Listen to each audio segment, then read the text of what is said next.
Let's take a look at No, I'm running okay. back tiers right now on Fantasy Football Today. Welcome to the show, everybody. Adam Azer, Jamie Eisenberg, and good morning to Chris Towers. What's up, Chris? How's it going? How you feeling? I know it's a little early for you. We're starting our shows earlier now, going forward. Hopefully, most of the days anyway. And Chris is joining us today. I usually do the baseball podcast. We record at 12:30 in the morning, I guess. And I skipped last night, so I'm good. I'm well rested. I don't know how you convinced Scott White to do that, but that's Scott White's idea. Oh, really? Scott works nights now. Oh, okay. All Has been for like 4 years. Out of touch. All right. Jamie's up at that hour anyway. So we welcome you to the show. Obviously, we have big running back news. 3 of the players who are in the first 3 tiers of Jamie's tiers, did not reach long-term deals yesterday. One of them is Tony Pollard. He's going to play on the 1-year franchise tag, $10.1 million deal. Saquon Barkley and Josh Jacobs, a little bit murkier. So I think we can just weave that into today's show. Other news items real quick. Evan Lazar of Patriots.com says the Patriots offense will likely feature a lot of 2 tight end sets. And according to The Athletic, Sky Moore appears to be the top slot receiver right now for the Kansas City Chiefs. Jamie, good morning to you. Do either of those last 2 news items move the needle at all for you? The Patriots one is interesting just because I think when you look at their personnel, they had a lot of injuries to their receiving core last year and now working in Juju. And so, Juju is not necessarily the best suited to play on the outside as he would be to play in the slot, which kind of ties into the Chiefs situation as well. So I think if they're playing more 2 tight end sets, that's not necessarily going to benefit Juju to maximize his potential. For Sky Moore, yes, I have moved Sky Moore ahead of Kadarius Toney as my favorite Chiefs receiver. So I would rather draft Moore than I would Toney. Ooh la la, that is spicy hot. Okay, expand on that. Well, I just think based on how the guys are going to operate, and this sort of speaks to that, and just the track record of Kadarius Toney, if he hits, he's going to be better. There's no question about it because I think his upside is amazing. But I mean, we're now 2 years into his upside, and he's a hard time staying on the field. So there's enough art for me, but I think Sky Moore will have more receptions. I think he'll be more productive, but I think he'll stay healthier. So I'm going to take my chances with him as opposed to Kadarius Toney right now. Chris, people still say ooh la la, right? Sure. There's that one song by Faces. I like that one. I love that. I can't say that it's a phrase I've heard in the wild very often, but like you're kind of an old guy, so it makes sense that you would say it. Yeah, old guys say it. Sure. Okay. Ooh la la. What do you think of that take, Chris? Sky Moore ahead of Kadarius Toney. I've had them ranked back to back pretty much the entire process. I think it's 41 and 42 in my wide receiver rankings. I don't having one way higher than the other either way. And so I'm certainly much more likely to draft Sky Moore just because in the NFC ADP is 50 spots behind Kadarius Toney overall. So I think it's clear which one makes more sense to draft. They're fairly similar in terms of what I expect from them.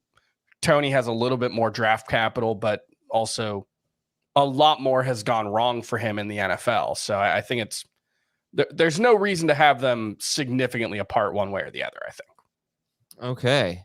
All right. That's a topic to explore. I just want to see Kadarius Toney as a rookie had 420 yards in 10 games.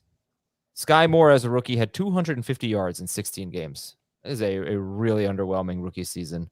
Oh, yeah. See how much that matters to people. So as we look at running back tiers, Jamie, your top tier, I'm going to ask you more your first round running backs. How risky do they feel this year? Is it riskier? Do you feel like riskier this year than it has been in previous years? Does it at least feel that way, the first round of running backs? No, I think they're always risky. I mean, anytime you look at these guys at this position, there's going to be some, major injury concern because that's just the nature of the position that they play. And it's kind of what the real life conversation has sort of turned to. But I mean, McCaffrey's 2 previous years prior to last year, he's dealt with injuries. We still drafted him in the first round. Jonathan Taylor's coming off an injury plagued season when he was the projected number 1 overall pick. Barkley is, 2 years removed from, an ACL tear, 3 years removed from an ACL tear now.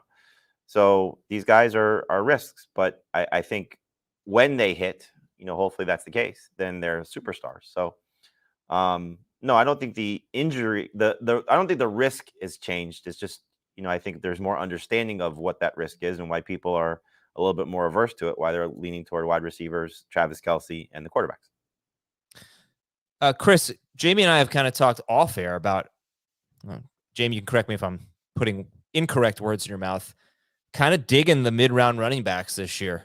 You got like Dameon Pierce and J.K. Dobbins and Alexander Madison and James Conner and maybe, take your pick. Cam Akers later, maybe people like Pacheco, whatever. But is this the best RB dead zone in the history of the world?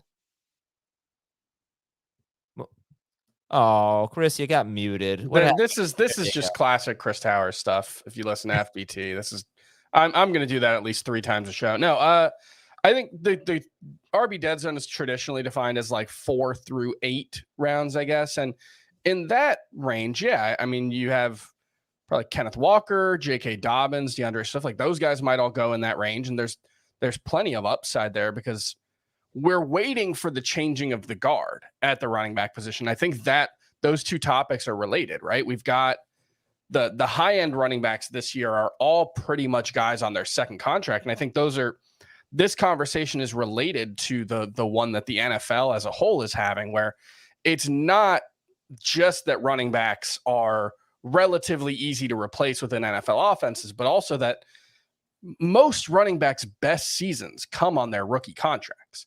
And by the time they get to the free agency market, they get their 4 years if they're not first round picks, and then the franchise tag, and then they're finally eligible for that big contract.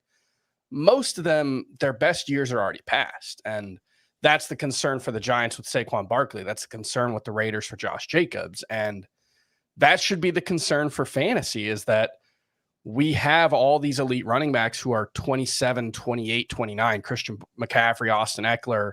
Saquon's a little younger, but, Derrick Henry's in that age. Nick Chubb's not far from being there. So I do think there is some reason to be concerned that, like, I could see a scenario where this ends up kind of being like 2015, which I'm dating myself. I had forgotten this season was as far back as that. But Devontae Freeman. The season Devontae Freeman was the number 1 running back. He averaged 21.4. And I think the number 2 running back averaged like 16 points per game in PPR. Now, that's not what I'm projecting. That's not how I expect it to go. But given the age, given the holdout factor for Josh Jacobs and Saquon Barkley, I do think that there's a chance that this ends up being a pretty disappointing year overall for the position, at least at the top end. It just seems like it's easier to come up with questions about these guys, or it's easy to convince yourself to get away from them. Like even McCaffrey, you look at the splits with Mitchell, they're very stark when he and Mitchell were both healthy. Eckler, you got the targets, maybe a target problem with Mike Williams and Keenan Allen, both healthy. The numbers, again, they really much. Also, and then you get Quentin Johnson too. He's still got that trade request. Nothing ended up coming from it, and we don't expect it to, but that's hanging out there. Eckler? Yeah. Well, I think when just they gave his him general malaise. Well, I think when they gave him the modest extension, which was basically just, here, pat on the back, we'll make you somewhat happy, that probably stopped that. But Didn't he just come out and sort of say, like, I can't believe there's number. Well, he's joined the chorus of running backs of saying they're expressing frustration. And I think it would be kind of fun. We would hate it, but I think it would be kind of fun if they all walked out Sunday of week 1, said, good luck. Just like an RB Wildcat strike. We can pick it like the actors. Let's see some of their signs. Okay, so we'll get into the what's that? The writers, not the actors. No, the actors are well, the actors are out there with them, but it's a writer strike. No, it's an actor strike too, isn't it? Yeah. It was writers first, actors just joined in. Okay. Right, Chris? Yes. Thank you. Ooh la la. All right, we'll get to the tiers in just a minute. Let me promote a few things. The Podcast League. You want to be in the Podcast League? Look, we'll do our normal contest for the Podcast League where you'll submit some fun things, and we'll, hopefully play some fun songs on the air. Stay tuned for that. That's coming up in August. But right now, there is a spot available in the Podcast League. We don't have a lot of time left on that, but if you go to tinyurl.com/FFT donate, you'll see not just this spot, which is up to $1,925, but a lot of different things. Private Zoom calls with our talent. Be a guest picker on the Cover 3 Big 12 Locks pod. Private Zoom call with Rick Spielman. That's pretty cool. That's going for $250 right now.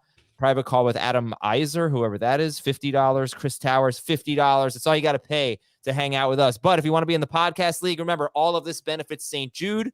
So pony up. And that we have 2 days and 6 hours left. It expires Thursday at 4 p.m. Eastern. So please make your bid now. Another thing I want to tell you about is the podcast awards. Help us win this year. We came so close last year, but CBS, our company, absolutely crushed it last year. And the podcast awards, we had so many great podcasts. I think Morning Combat won Best Sports Podcast, if I'm not mistaken. Congrats to them. But we're taking it this year. So we're nominated for 2 awards on podcastawards.com. Best Male Hosted Podcast.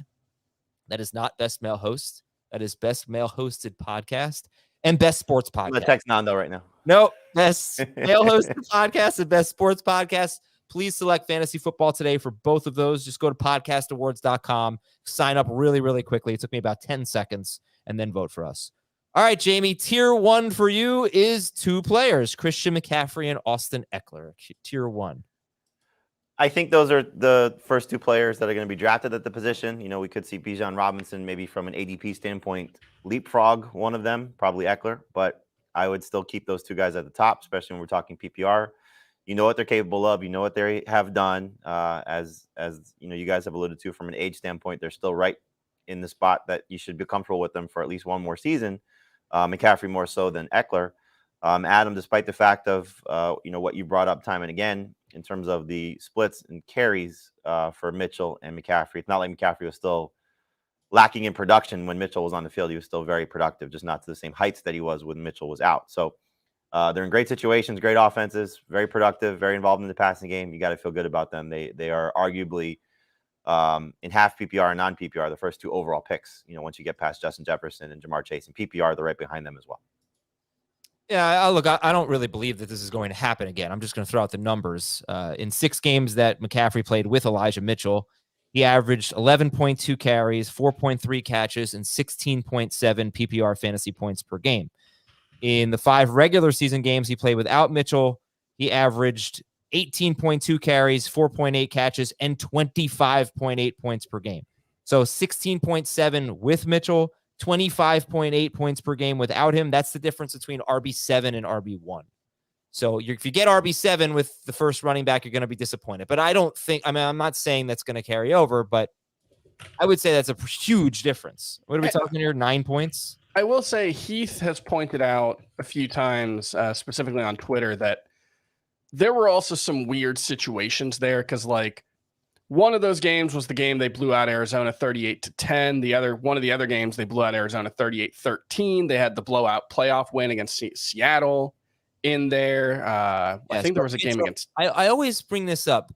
Mitchell was not the garbage time running back. Mm-hmm. Jordan Mason was. But you're right, Chris. I mean, you look at like the whatever. Look, let's just say that Christian McCaffrey and Austin Eckler are tier 1 and leave it at that, right? I mean, I don't want to bog down the show and something that we don't. But I do think there's some risk with both of them. Just they're also both in their late 20s. They're both on that, you know, second contract. So like both Christian McCaffrey and Austin Eckler are at the age where if they fell off, that would be in line with what we historically expect from running backs. Sure. Okay, tier 2 for Jamie is 3 running backs: Bijan Robinson, Saquon Barkley, and Jonathan Taylor. And Saquon Barkley, you're keeping him here right now, Jamie? For now. You know, I think you look at what he should be able to accomplish if he's on the field come week 1, you should feel pretty good about it. But yeah, I think the way that I did this mostly was what I expect the guys to be, where I expect the guys to be drafted. And I think these are 1st-round running backs, you know, so you can make a case for Jacobs in this group as well. Tony Pollard also, but I think these are the guys that are going to go in the 1st round, the guys in tier 1, the guys in tier 2. We'll find out what ADP says, but you know, these 5 I think are the 1st-round running backs.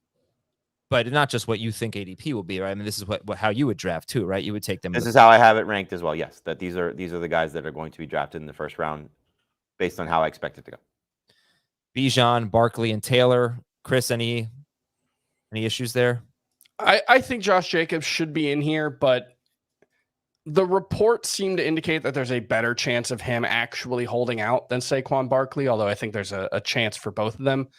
It's tough with the holdouts just because none of them really have any leverage if they hold out. The changes to the CBA over the last couple of years have really limited what you can actually accomplish with a holdout. So it's how much do these guys want to take a stand that may not actually lead to anything. But based on what he did last season and what I expect his role to be in the offense, especially Josh McDaniels' offense has over the course of about 20 years been incredibly valuable for running backs. It's been like top 12, 15 times out of 20 years or something in terms of total running back points. So I do think if Josh Jacobs is there, he's going to play a significant role and be, close to as good as he was last year. By the way, Chris is talking about holding out regular season games for Barkley and Jacobs. They will certainly hold out in training camp.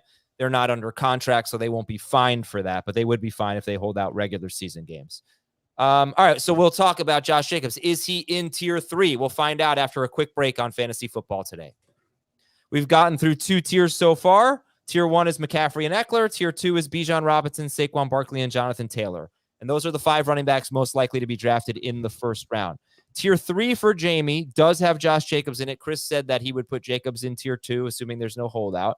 But tier 3 for Jamie is Pollard, Jacobs, Chubb, and Henry. Pollard, Jacobs, Chubb, and Henry. So what separates, Jamie, Pollard, Jacobs, Chubb, and Henry from Bijan, Barkley, and Taylor? Why are they lower?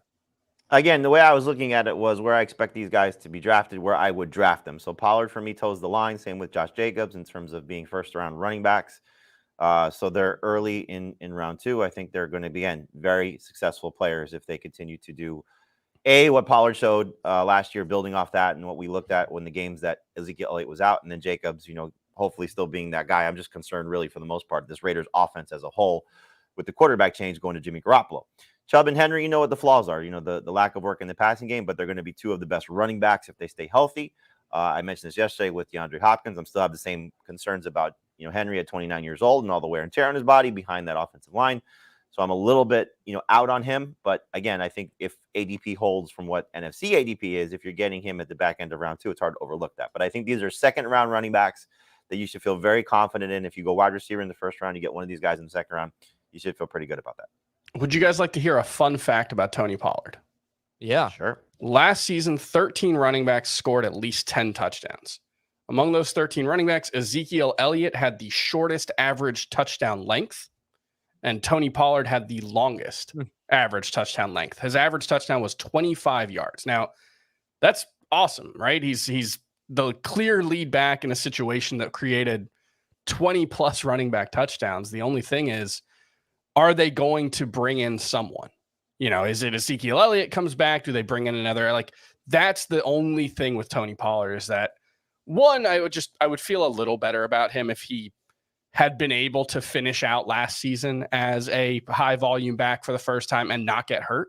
That's just it's an unknown for me, but also just if they don't bring in another running back, either Malik Davis is going to have 9 touchdowns unexpectedly, or Tony Pollard's just going to have an absolutely massive season. I have some concerns about how many points the Cowboys offense is going to score with the move from Kellen Moore to Mike McCarthy. But as things stand, if you're just projecting the Cowboys offense as they are currently constructed, it's hard for Tony Pollard not to be a top 5 running back. I think one thing that you can look at from the rushing touchdown scenario is they'll probably throw the ball a little bit more in the red zone. At least that's what Mike McCarthy sort of indicated. Obviously, Tony Pollard's got a chance to take a lot of those 12 short yardage touchdowns. But it could also be, Deuce Vaughn. It could be Ronald Jones. It could be one of those other guys that are there. It could be a group. We'll find out. But I don't think they're done with their backfield. I think, you could connect the dots that Zeke might come back just because at this point, if they haven't brought somebody else in, either they really love that group or they just have said, all right, Zeke, if you want to go look for something else, go look for something else. Here's the deal that's on the table for you. It's probably peanuts. And, he's mulling that decision. But I do think that, you look at it. And the one thing about it is, you touched on this briefly, Chris, in terms of the injury. If it was more soft tissue, I'd be much more concerned. The fact that he broke his leg, to me, that's more fluky than it is. Sure, he couldn't handle the workload. I don't think his body broke down. It's just he got tackled awkwardly. Yeah, Pollard did kind of falter down the stretch. He was not nearly as efficient, and I don't know if that's a workload thing or not, but Chris, you talk about the Patriots or the Josh McDaniels offense being so good for running backs. I mean, the Cowboys have got to be up there in terms of running points. In Kellen Moore's years, absolutely 18th, 6th, and 3rd in the last 3 years in terms of total PPR points for their running backs. That's all running backs on the roster. The concern there is Green Bay's offense under Mike McCarthy. They ranked 20th in his time as the head coach in RB PPR points. Now that's, different offenses. Aaron Rodgers played at a very, very slow pace and continued to after Mike McCarthy, but that's a bit of a concern. Like I did a Twitter thread earlier in the offseason comparing Josh Jacobs and Tony Pollard, and the Josh McDaniels offense has just been so much better than the Mike McCarthy offenses in terms of running back production over the course of we're talking almost 20 years for both of them. So it's a pretty stark edge. Interesting. All right. So one more thing here, just looking at this group. If we're saying, why is tier 3 of Pollard, Jacobs, Chubb, and Henry behind tier 2 of Bijan, Barkley, and Taylor? Okay, Pollard, it's maybe workload concerns. We've never seen it from him before. They might bring in another running back. Jacobs has a holdout right now, and Jamie's concerned about the overall offense. Derrick Henry, we know what the issues are with Derrick Henry. Terrible offensive line, perhaps, and he's going to be 30 years old in January, so he's pretty old for a guy that we would expect to be a great running back. But why Nick Chubb? Why isn't Nick Chubb in tier 2, Jamie? I love Nick Chubb. I think, look, you can make a case that all these guys are tier 2. Just make it a bigger group. I was just trying to separate it so we weren't having all these guys lumped together. So these are all, they're within, if I was doing projections, they'd all be within, a half a point of each other. That's how close they are and should be, considered. Because, again, if you tell me Nick Chubb gets more involvement, he's going to compete to be the best running back in fantasy. He has that potential if his role in the passing game is better. If Henry stays healthy, I'm going to look foolish for having him ranked too low again. Pollard with the expected leap, Jacobs with what he does in this offense, if it is still successful. That offensive line proved to be much better than anybody expected last year. So, we're just nitpicking here. So, yes, Nick Chubb's, he's been one of my favorite targets in round 2. I love going receiver Nick Chubb, and then a hero RB build, just because I think it's easy to do, and he's going to, hopefully have that one final big season, because again, he is approaching that age where you get a little bit worried about it. But if there is no Kareem Hunt or nobody else of significance brought in, it's Jerome Ford as the top backup, you got to be thrilled about having Nick Chubb on your fantasy team. Let's go to tier 4 then for Jamie. It's Ramondre Stevenson, Joe Mixon, Jahmyr Gibbs, Travis Etienne, Aaron Jones, and Najee Harris. Ramondre Stevenson, Joe Mixon, Jahmyr Gibbs, Travis Etienne, Aaron Jones, and Najee Harris. Jamie, go ahead, break down this tier. So this is where I think we start to get more question marks. The first 3 tiers, I think, is pretty obvious. So Stevenson, there's the concern of what do they do behind him and how much do they take him off the field for whatever they're going to do? Because last year he was great. The games where Damien Harris was out, he was a star. And now Harris is gone. He's in Buffalo. So is it going to be what you sort of they've hinted at, or at least the speculation out of the New England media is Ty Montgomery or Pierre Strong, somebody having a role in the passing game? We'll find out. I think Stevenson's going to get more opportunities to maybe get some goal line chances, because that went to Damien Harris when those guys were there. For Mixon, the concerns. We talked about this yesterday. End of season numbers are productive. Sometimes it's a little fluky how it happens. The 4 touchdown game against Carolina. But top 7, in points per game, that's hard to overlook. Gibbs and Etienne, I think, have the opportunity to sort of, set themselves up to be in that next group, as Chris alluded to. We have the changing of the guard. These are 2 guys that could be the future of the position, with Stevenson also. But, Gibbs is more of a leap of faith that I think he's going to do more than what DeAndre Swift did, who was top 10 in targets, top 12 in receptions, and it's more a PPR thing than non-PPR because David Montgomery's still there. Jones, I think, is still going to be very involved in the passing game, and Harris, is more of a volume thing. So, these are the guys I think, which to me, this feels almost like a mini dead zone, because you can see the flaws, with how this goes. And these are going to be most likely the round 3 to 4 running backs here. You can see the pitfalls, Packers offense falls off. There's some talk about Jaylen Warren getting more work in Pittsburgh. Again, Gibbs with Montgomery, Stevenson with what happens there. So you can see the downside, but for me, I'm looking more at the upside, especially with Stevenson, with Gibbs, and with Aaron Jones in the passing game. I would say it's less that I don't like this group and more that this is where the position really opens up, right? And I think you could you could include Breece Hall in this group. I think you can include Miles Sanders in this group. I think you can include Alexander Mattison in this group. So it's less that like I don't like Travis Etienne or Aaron Jones at their prices, and more that just I don't know if there's as much differentiating this group from the next group. You know, I think in terms of upside, you can make that case because Stevenson, you know, if he gets 80 targets like he was on pace for last season, did he get to 80 targets? He was like fifth in. I think was pretty close. Yeah, 9 catches, right? Yeah. So like if he does that again, he's probably going to wipe out his ADP, and obviously Aaron Jones has been one of the best values for a while. I would put Mixon kind of in a half tier above the rest of this group, just because now that the contract situation is settled, I think he's going to be a top 12 running back almost by default. Like Jamie said, the road there might be a little bumpy and it might be frustrating. There might be some inconsistencies. I think the principal problem with Joe Mixon has been one of perception. I think like 5 years ago, we as a community decided Joe Mixon was just this like incredible player, this difference-making player who was going to outperform what was then a pretty bad Bengals offense. And then he ended up kind of just being a guy, right? Like he played as well as the offense did. When the offense was better, he got better. And so I think for me, it's just coming down to like Chase Evans was a 3-down running back in college. And so there's some potential there, but I think Joe Mixon's clearly going to get 240 carries and 70 targets. And I just think at the end of the day, he's going to be a top 12 running back by default. And there's a chance that he has a boom season and scores 15 touchdowns and is a top 5 running back. Yeah, we talked about it a lot yesterday. I mean, hopefully that he can boost that yards per carry like Josh Jacobs did, get better offensive line play. And then if he does get all that work, then you're talking about seriously a guy who could challenge his RB1. He feels like this year's Josh Jacobs to me. That's the way I look at it. Unfortunately, Josh Jacobs was almost a 5th-round pick last year, so you're not going to get that kind of value with Joe Mixon, but you could still maybe get him in round 3. You know, it's interesting, guys. You always got to compare running backs to wide receivers or other players that are being drafted at the same time. So this tier is a lot of round 3 picks: Stevenson, Mixon, Jahmyr Gibbs, Etienne, Aaron Jones, Najee Harris. Some of them will be in round 4. I could not believe this. Now look, ADP, a guy in round 3 and ADP could obviously go in round 2, or obviously ADP is what it is. It's an average. But using Fantasy Football Calculator over the last 5 years in PPR average draft position, there have only been 4 running backs who were drafted in round 3 of a 12-team league and finished as a top 12 running back. It just has not been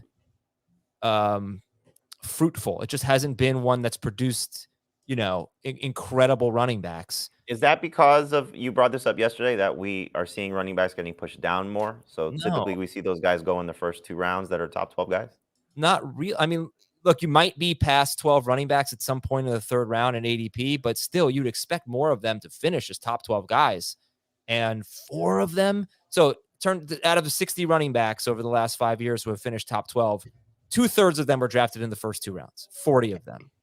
And then there's no other spot where you can say this is where you get your top 12 running back. That's comparable to how that's been the case for running back historically. The dead zone has historically also included the 3rd round. Yeah.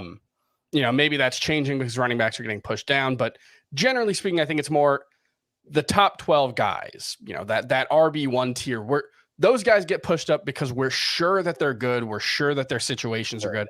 And we don't really have questions about the playing time. What you see in starting in this tier, really, and the previous tier had some age and injury concerns, but this tier is where we have, does Travis Etienne have any passing game upside? Does, Aaron Jones, he's got a split backfield. Is his offense going to be any good? Najee Harris, is he any good at all? Right. At anything. So that's where you start to see like the 2nd or 4th tier, I guess, at running back gets pushed up because potential and upside, and you can start to make the case. But once you start to have to make multiple cases for guys, that's usually when you should probably look at the other options and say, well, maybe this is a better time to get my 2nd wide receiver. Should I take Jalen Waddle instead? A guy that I think we have fewer question marks about.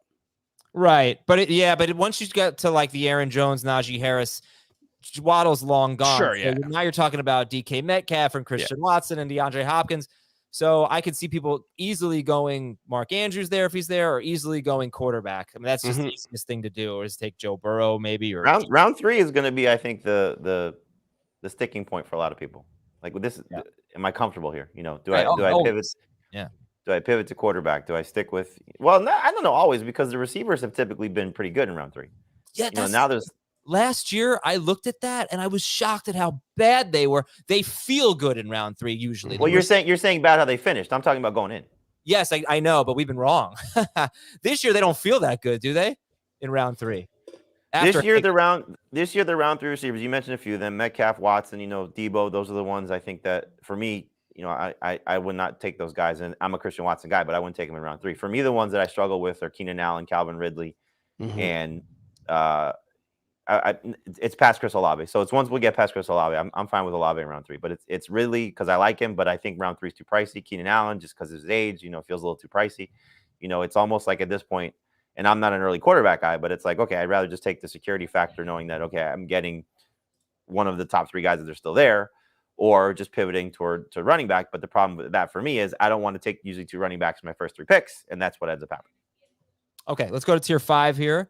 Reminder: Stevenson, Mixon, Gibbs, ETN, Aaron Jones, Najee Harris were tier 4. Tier 5, I mean, Jamie, ooh la la, this is the theme of the show. Dobbins, Dameon Pierce, Alexander Madison, Miles Sanders, Breece Hall, and James Conner, who goes really late. I mean, maybe round 7.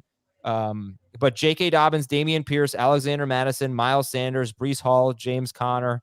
Your thoughts on that group, Jamie?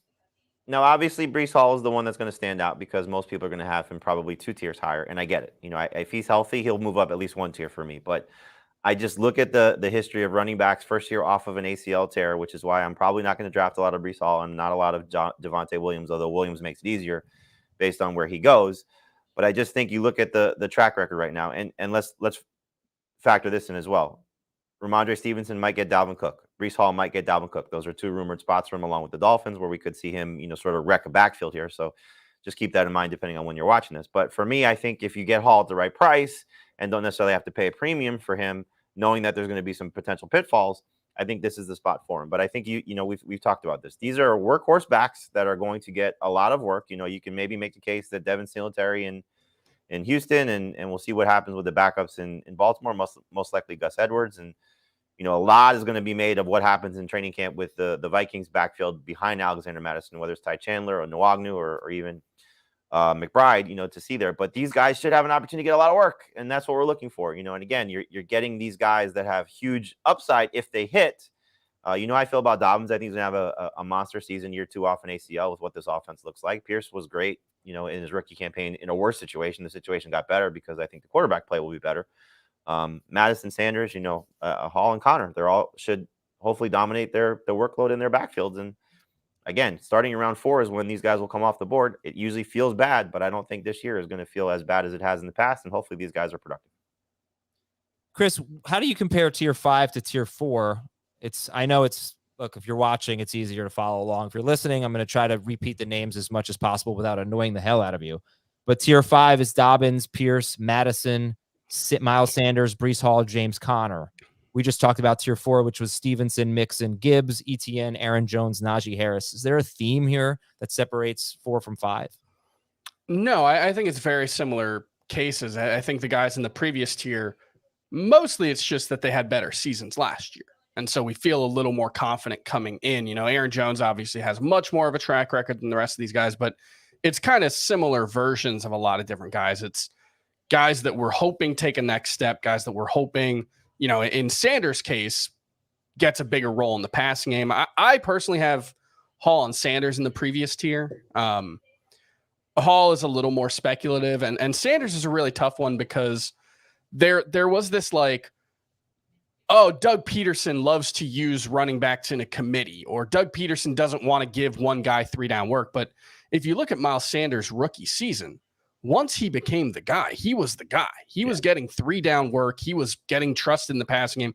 They were using him down the field in the passing game. I loved the way they were using Miles Sanders his rookie season. I thought he was going to be the next elite running back for fantasy. And then his second season, it wasn't a Doug Peterson thing. It was a Miles Sanders thing. Go back and watch Miles Sanders, his targets.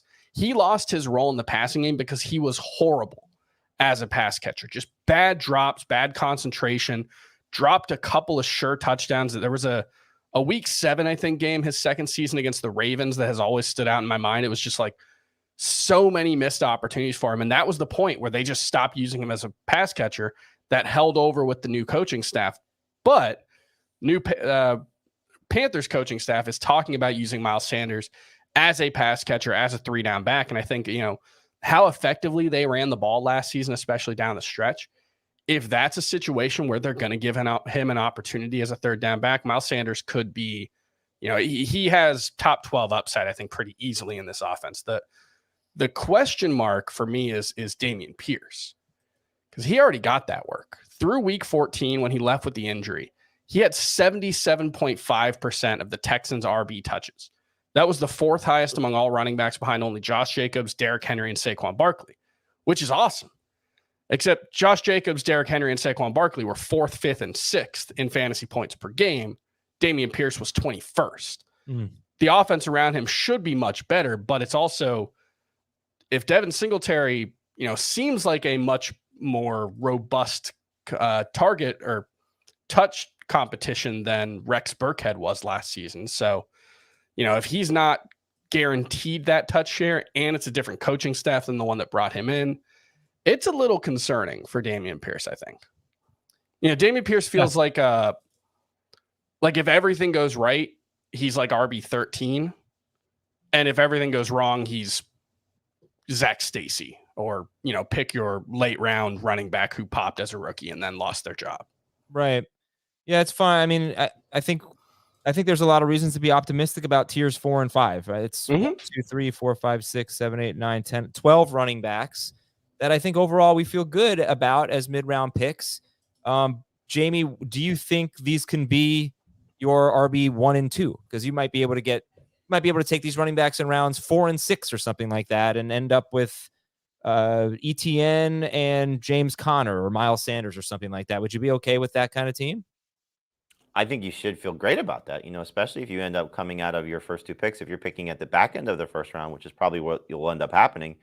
So you go a Stephon Diggs, CeeDee Lamb start, or, CeeDee Lamb, Devontae Adams, whatever receiver you want to put there in first and second rounds. And these are your next 2 picks. Sure. Why would you not be comfortable with that? And in some cases, you're going to see these guys in round 5, which is even better. So, if you go 3 receivers, or 2 receivers and a tight end, or 2 receivers and a quarterback, whatever your build is, and these are your first 2 guys, there's clearly question marks, as we've alluded to, but there's still plenty of upside. And even a couple of guys in the tier after this, you can still feel comfortable with as your number 2 running back. I think that's more the case for those guys. But yeah, these guys are your number 1, probably not so much James Conner, but I think the other ones, you should feel pretty excited about that. And we're always looking for the next blank. So if we're looking for the next Josh Jacobs, Chris, you've already said Joe Mixon could be the next Josh Jacobs, but I think, you're looking for a guy who's going to get a ton of work on and score touchdowns basically. But Madison, right? He's Madison, Miles Sanders, James Conner, and those guys could be every down backs. And the thing is, people may not realize this, Josh Jacobs was not an every down back. You know how many targets? Josh Jacobs last year had 64 targets. Do you know how many he had on 3rd down? Not many. 1. He had 1 target on 3rd down. He had 1 target on 4th down. He wasn't even their 3rd down guy. So he got almost all of it on 1st and 2nd down. Ramondre Stevenson was kind of similar, actually. You need a quarterback who's going to throw the ball to his running backs a lot, which is not always the easiest thing to predict. But I just want to bring that up. You don't have to be the 3rd down back to get a lot of catches. Now, tier 6, it feels different to me than tiers 4 and 5. And I'll see if Jamie feels the same way right after this break on Fantasy Football Today. All right, we have a few more tiers to knock out here. So 4 and 5 we like tiers 4 and 5. Tier 6, do we still like it? Are we still excited about this? And tier 6 for Jamie is Rachaad White, Ken Walker, Cam Akers, David Montgomery, DeAndre Swift, Javonte Williams, and Alvin Kamara. Rachaad White, Ken Walker, Cam Akers, David Montgomery, DeAndre Swift, Javonte Williams, and Alvin Kamara. How do you feel about that tier in general? For me, I'm probably one of the lower people on Ken Walker, so he's probably going to be viewed as more of a tier 5 guy at worst. But I'm just concerned about the potential split with Zach Charbonnet. But I think when you look at the players in this tier, and if you're looking at it on this YouTube feed, Montgomery's probably a little bit he's ranked lower for me, but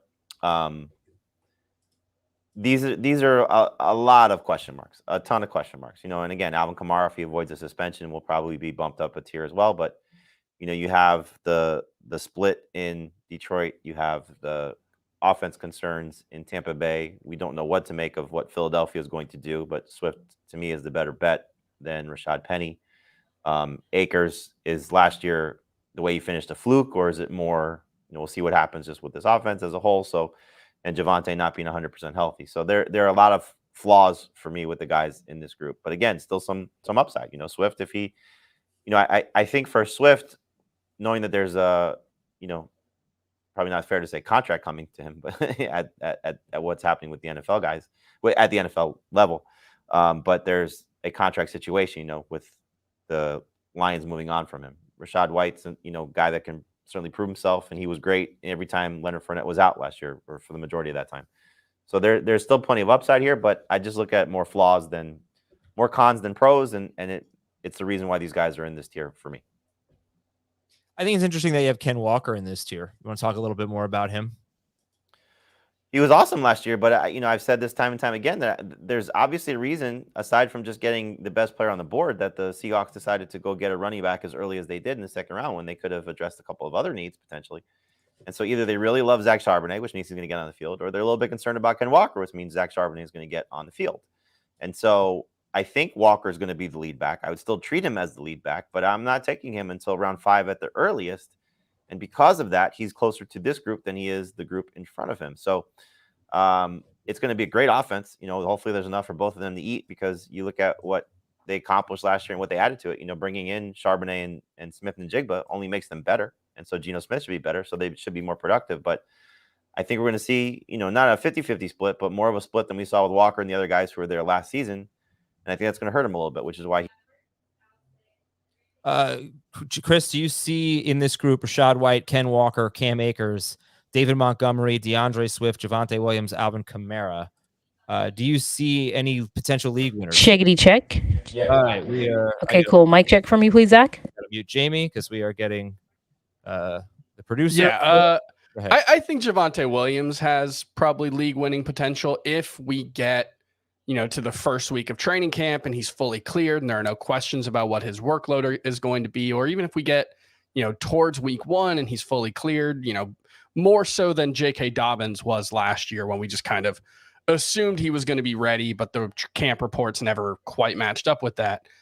I think if that's the case with Javonte Williams, obviously we saw he was used heavily as a pass catcher last season. That's a role in the Sean Payton offense that has had a lot of value. That's the Sean Payton offense in New Orleans was consistently one of the best at churning out fantasy points for running backs. So I think there's definitely an opportunity for Javonte Williams there if he's ready and healthy. It's just coming back from that injury, you expect he's going to need some time to get healthy, back to 100%, but also just time to get back to himself. There's a difference between he's healthy enough to play and he's healthy enough to be productive. And I think that's the concern there with Javonte Williams. The guy that I do think I'm going to draft a lot from this tier is David Montgomery, who I think Jamal Williams had like 46 touches in the green zone last year, or some just absolutely bonkers number. It was either the highest or the second highest in the NFL. And so, Jahmyr Gibbs is going to play a role. Obviously, I think he's going to have a more well-rounded role than DeAndre Swift, because he's probably a better, inline runner than DeAndre Swift was. He's certainly, hopefully, going to hold up better than DeAndre Swift did. But if the roles are at all similar to what last year was, with Montgomery taking on Williams, being the primary guy near the goal line, being the primary first and second down back, but David Montgomery's been a pretty good pass catcher in his career. So if he takes on even 40 targets, and get similar workload to Jamal Williams. Obviously, they're not going to score 18 touchdowns again, but if he gets 12 touchdowns and Jahmyr Gibbs gets 5 as a running back and Montgomery gets 40 targets, I think he could be a low-end RB1 in this offense. I like this tier. I mean, I don't love everyone in it, and I don't know how I feel yet about Rachaad White. That's the guy that I just can't wrap my head around. But there are enough players in this tier. I mean, I just think DeAndre Swift, for example, such a talented player on such a good offense. I just think there's so much potential for great things, maybe not on a consistent basis, but I would love to. And Ken Walker, if he is, I don't think he's going to fall this far personally, but if he does, I'm all in this group. I think this is a great time to get your third running back. I think even if you go light at RB, this is a fine second running back group. It's just you're not getting a sure thing from anyone in this group. Like Kamara, I think he's going to get suspended. It'll probably, my guess would be it'll be like 4 games. I don't think it's going to be a 6-game suspension, but I'd be surprised if it was 1 game or 2 games. So that's an issue there. And just the way they used him down the stretch last season, they just stopped throwing the ball to him, which didn't make any sense. Their offense wasn't any good. It wasn't like they had a plethora of options, but they just didn't involve Alvin Kamara. And so I worry that he might just be a near total afterthought at points this season. So that's my concern there. But yeah, I think this is a fine tier.